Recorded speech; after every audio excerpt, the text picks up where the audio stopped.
వందనములు. అసలు తాతయ్య గురించి చెప్పవలసివి రోజు వస్తుందని మేము అనుకోలేదు. అన్ఎక్స్పెక్టెడ్గా అలా అయింది. హెల్త్ ఇష్యూ వల్ల ఏంటంటే మేము అంత బాధపడకపోదుము. ఆ స్పాట్ చూసినా మేము గొల్లప్రోలు రావాలన్నా మాకు చాలా భయంగా ఉంది. గొల్లప్రోలు వెళ్ళాలన్న స్పాట్ చూస్తున్న తాతయ్య గుర్తొస్తున్నారు. అప్పుడే ఎన్నో ఇయర్స్ నుండి వస్తున్నారు, కానీ ఎప్పుడు ఇలా అవ్వలేదు. కానీ దేవుని చిత్తమేమో మాకు కూడా తెలియదు, కానీ దేవునితో ఉన్నారని మేము అనుకుంటున్నాము.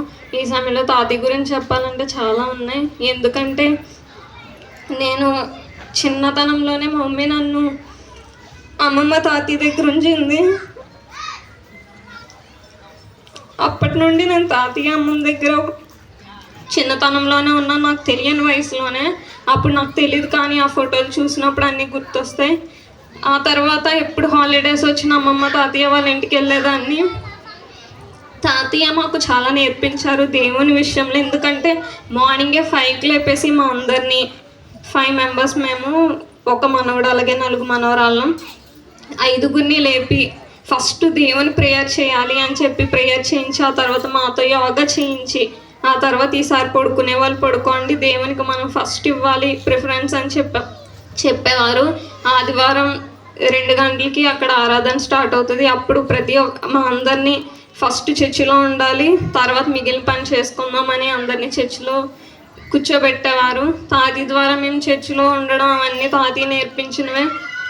అలాగే నాకు సైకిల్ కూడా తాతయ్య నేర్పించారు. ఫస్ట్ రౌండ్ చేయాలి అవన్నీ.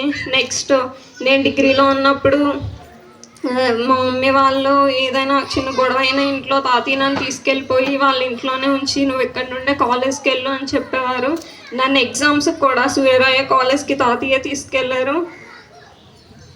నేను నా మ్యారేజ్ డిగ్రీ ఫైనల్ ఇయర్ ఉండగా చేస్తున్నప్పుడు నేను అప్పుడే చేసుకోనని చెప్పినప్పుడు తాతయ్య అలాగే డాడీ వాళ్ళందరూ చేశారు. అప్పుడు ఆ తర్వాత నేను ప్రెగ్నెన్సీతో ఉన్నప్పుడు మా అత్తగారు వాళ్ళ ఇంటికి తాటిపత్తి కూడా నన్ను చూడడానికి వచ్చేవారు.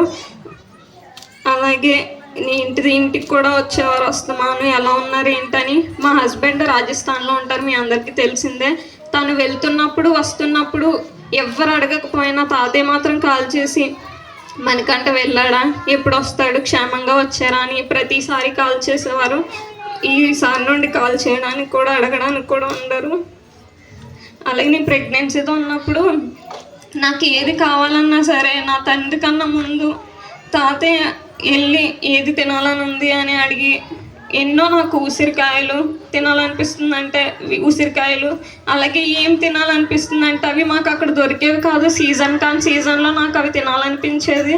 అప్పుడు ఎవరొకరిని అడిగి నాకు ఎన్నో తెచ్చేవారు, ఏది అడుగుతుంది. అలాంటి ఈరోజు ఇంకా నుండి లేరు అంటే చాలా బాధగా ఉంది. అలాగే గొల్లప్రోలు చర్చిలో మేము వచ్చేటప్పటికే తాతయ్య వచ్చి పాటలు పాడేవారు. మేము పాటలు పాడతామంటే ఫస్ట్ గొల్లప్రోలకి ఇవ్వాలి, ఆ తర్వాత మీరు పాడాలి అనేవారు. ఈరోజు అవి చెప్పడానికి కూడా ఉండరు.